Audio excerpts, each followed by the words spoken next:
नमस्कार दोस्तों, आपका स्वागत है शेयर बाजार इनसाइड चैनल पर।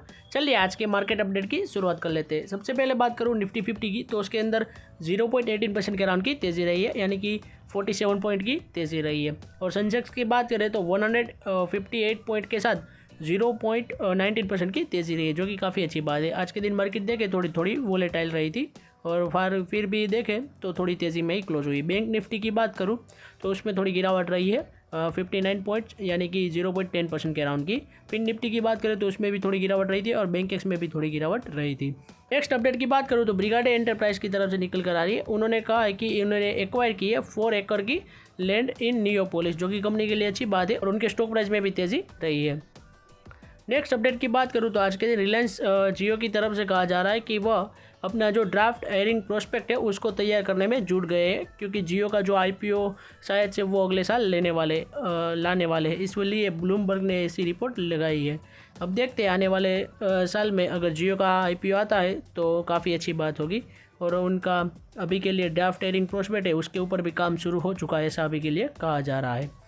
नेक्स्ट बात करूँ मॉर्फेन लेबोरेटरीज़ की, तो उनके स्टॉक में 2% की तेज़ी रही है और उनको जीएसटी की डिपार्टमेंट की तरफ से 118 करोड़ रुपीज़ की शो कॉज नोटिस भी मिलती हुई नज़र आ रही है, जो कि कंपनी के लिए अच्छी बात नहीं है। फिर भी कंपनी के स्टॉक प्राइस में देखें तो तेज़ी रही है।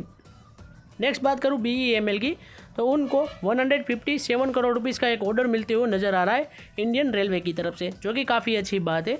और कंपनी के स्टॉक प्राइस में देखें तो आज के दिन थोड़ी गिरावट रही थी, मगर आने वाले समय में कई सारी और कंपनीज़ को भी रेलवे से रिलेटेड कॉन्ट्रैक्ट मिलने की संभावना है, क्योंकि आपको मैंने पहले बताया था कि कैबिनेट में अप्रूव हुआ है कि रेलवे से रिलेटेड कई सारी इंफ्रास्ट्रक्चर डेवलपमेंट का काम शुरू हो चुका है। इसलिए कई सारे ऑर्डर भी कई सारी कंपनी को मिलने वाले हैं और फंड भी अप्रूव हो चुका है।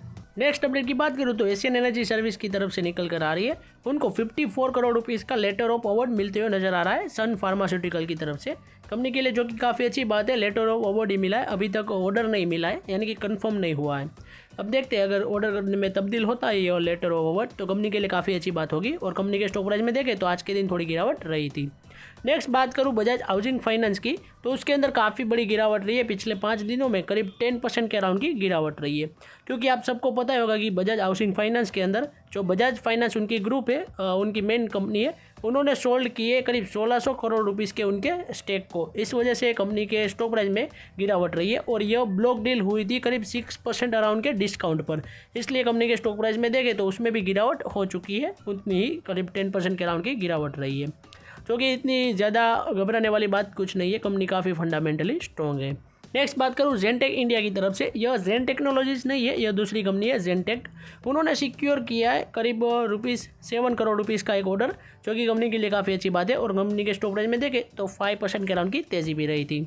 नेक्स्ट बात करूँ सुब्रोस लिमिटेड की, तो उन्होंने भी करीब 51 करोड़ रुपीज़ का ऑर्डर सिक्योर किया है इंडियन रेलवे की तरफ से, जो कि कंपनी के लिए काफ़ी अच्छी बात है और उनके स्टॉक प्राइस में भी थोड़ी तेज़ी रही है। नेक्स्ट बात करूँ विद्या वायर्स की, तो उनका आईपीओ आया है, तो उनका आज दूसरा दिन था।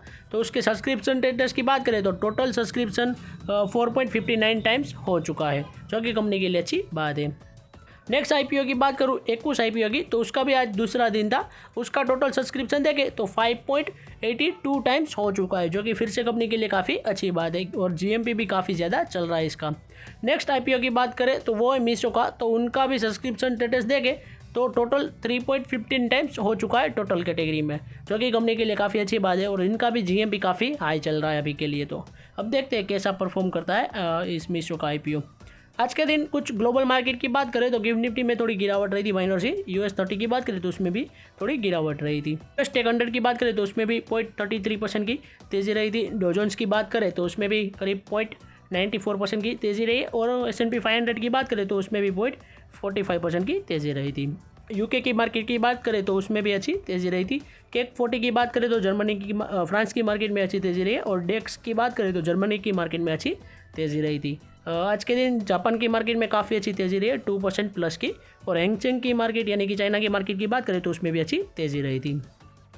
कुछ इकोनॉमिक इंडिकेटर की बात करें तो $1 अगेंस्ट INR की बात करें तो 89.85 तक, यानी कि थोड़ी गिरावट रही है, जो कि हमारे लिए अच्छी बात है, क्योंकि आपको पता होगा कि कल के दिन हमारे इंडियन रूपी ने ऑल टाइम हाई टच किया था।